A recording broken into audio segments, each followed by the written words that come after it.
But before I begin all that, I'd like to start with a kind of personal note and to share with you what teaching means to me.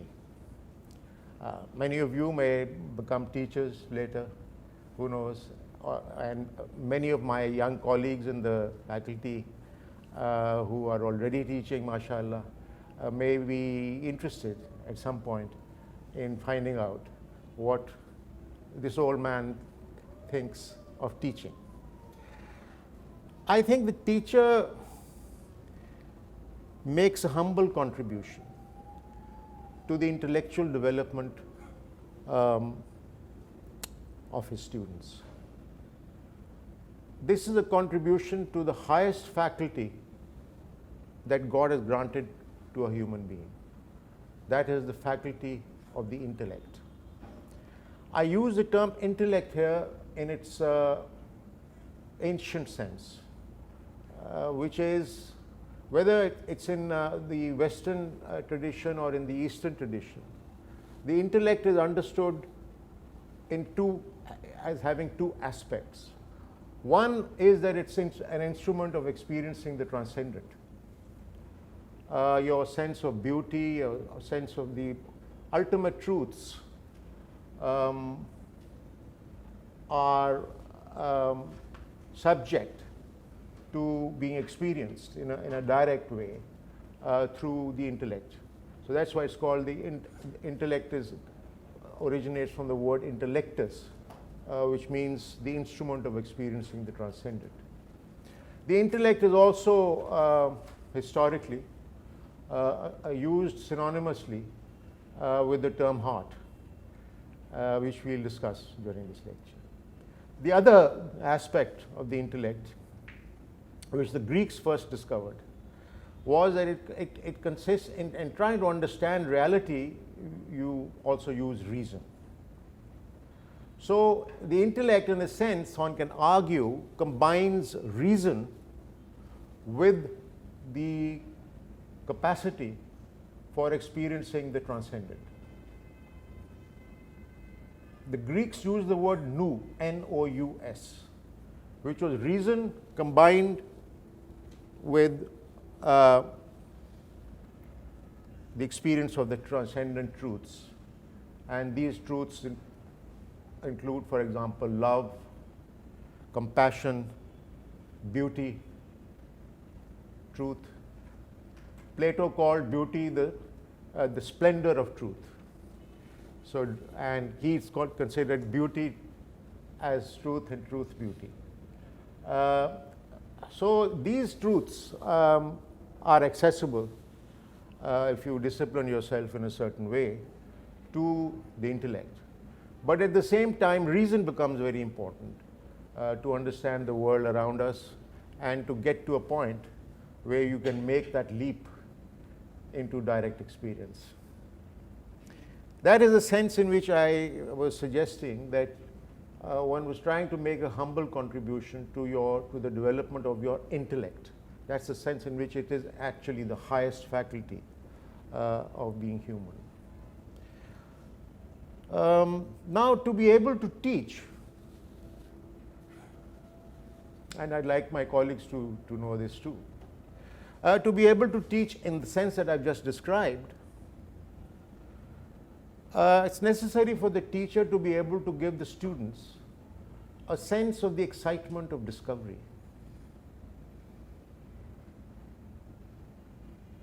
Both discovery of the way the world is and also a discovery of the way the world should be, ought to be. And the way the world ought to be involves an experience of what it is to be human. And so the teacher, to be able to give that kind of sense of excitement of discovery, has to be able to undertake scholarship and research at the cutting edge of knowledge in that field. And at the same time, the teacher has to be engaged in an inner journey of knowing herself or himself, the inner journey to the heart. Okay, so now what's the heart point? The sense in which the heart and the intellectus are being used synonymously in classical literature. And the perennial tradition, whether of religion or wisdom traditions, in both the East and the West. The heart, one, as Professor Hussain Nasser has suggested, is the site, S-I-T-E, is the location of, it's that space where the human realm and the divine realm meet. That is a space within you, the merely human is able to rise to a point where she or he is able to experience God or the ultimate truths and the ultimate beauty of existence. That is so, in many ways, the inner journey,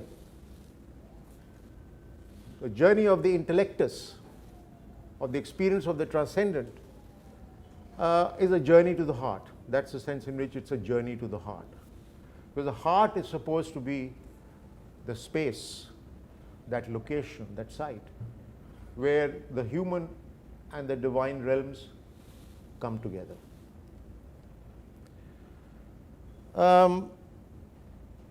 So the teacher, in nurturing the intellect of the students, and remember, each student, you'll know this when you know each other, and you'll know this when in case you teach.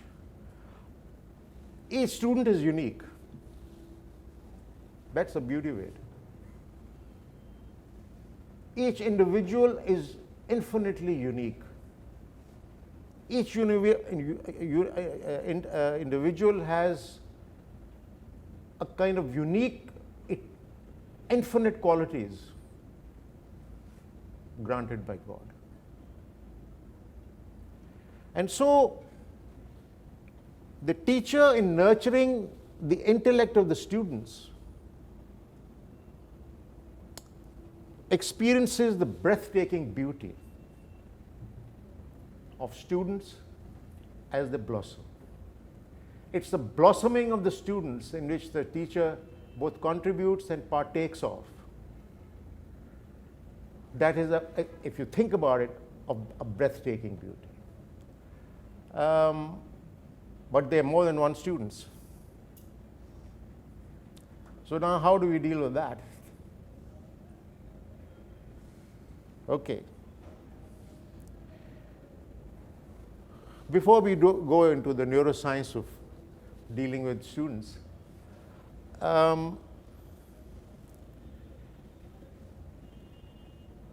let me just propose that nurturing the intellect is essentially an act of love. It is possible to nurture love only if you have love in your heart for the students. You've got to be able to reach them in some way, and to be able to stimulate them, to be able to excite them into discovering new things about their subject and about the world and about themselves. So nurturing the intellect is an act of love, and this is why I keep saying that since this is going on in a classroom, this awesome process is taking place in a classroom, the classroom is therefore sacred. It's a sacred space where the highest faculty of the human being is being cultivated through an act of love.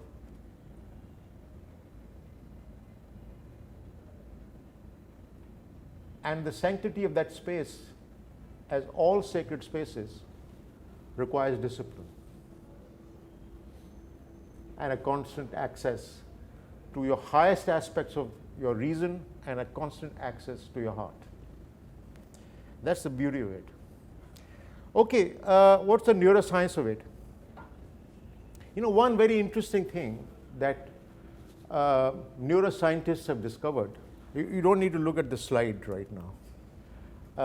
One interesting thing that neuroscientists have discovered is that the brain of human beings is unwired at birth. There's a large number of neurons that are lying around.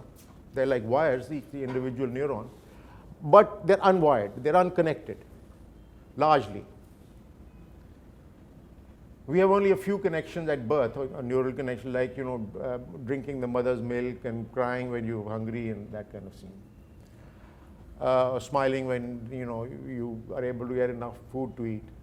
But the brain is largely unwired at birth.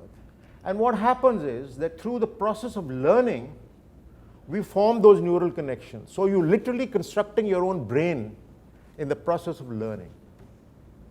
And remember what I told you at the beginning of this course is that when learning occurs at the neural level, what's happening is that two neurons which were not connected before get connected. An electrochemical impulse passes through the two neurons. That connection is called a synapse. And if you put an MRI machine, link up an MRI machine with the person's head who was in the process of learning, you'll discover that each time there is a neural connection, i.e. an idea gets formed, a new idea comes to you. Each neural connection, when it occurs, there's a spark, an electrochemical spark in the brain which can be captured in an MRI machine. Now, do you know the number of sparks that you can generate? The number of neural connections that you can form? It's 10 to the power of 21. 10 with 21 zeros in front, or 1 with 21 zeros in front. Right?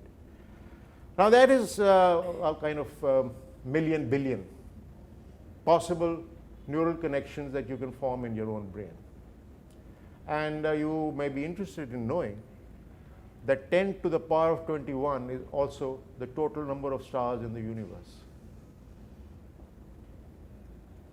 So what's happening in the class when the teacher is addressing it? If he's doing his job, his or her job, is helping form those neural connections. And if you think about it, the teacher is gazing during the process of teaching at the splendor of new universes emerging. Each individual is a universe, has 10 to the power of 21 million possible connections, the 10 to the power of 21 possible sparks that you can generate in the process of learning, which is the total number of stars in the universe. So that's why I said, when you look at students as a teacher, you're actually experiencing the splendor of new universes taking shape. You've got a ringside seat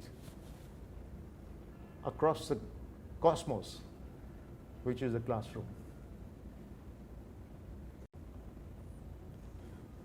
This unique universe within each student affirms the beauty and truth of the universes outside.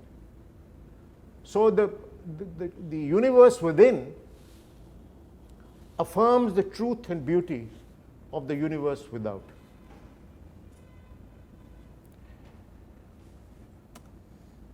Okay, that ends my initial personal sort of statement of what teaching means to me.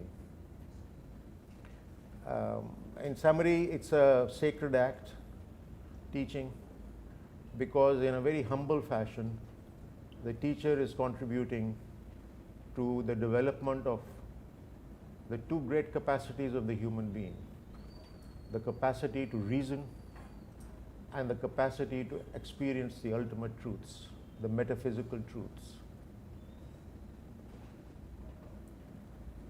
It's in bringing the two together that human innovation and human creativity emerges. Creativity is also a God-given capability to human beings. And when you combine reason with love, then you're able to create and innovate. And that is why human beings, as they wire their own brain, as they learn, they become great problem solvers. Through human beings have survived over the last 200,000 years as Homo sapiens. As a species, we're probably 2 million years old. You had the earlier Peking man and the Neanderthal man and so on. But for the last 200,000 years, the Homo sapiens have been able to survive because they were able to learn. They were able to form connections between the neurons in their own brain. And that process of learning enabled them to combine reason and love, and thereby create and innovate. And it is through human creativity and human innovation that we are not only able to survive, but to enrich the world with our presence.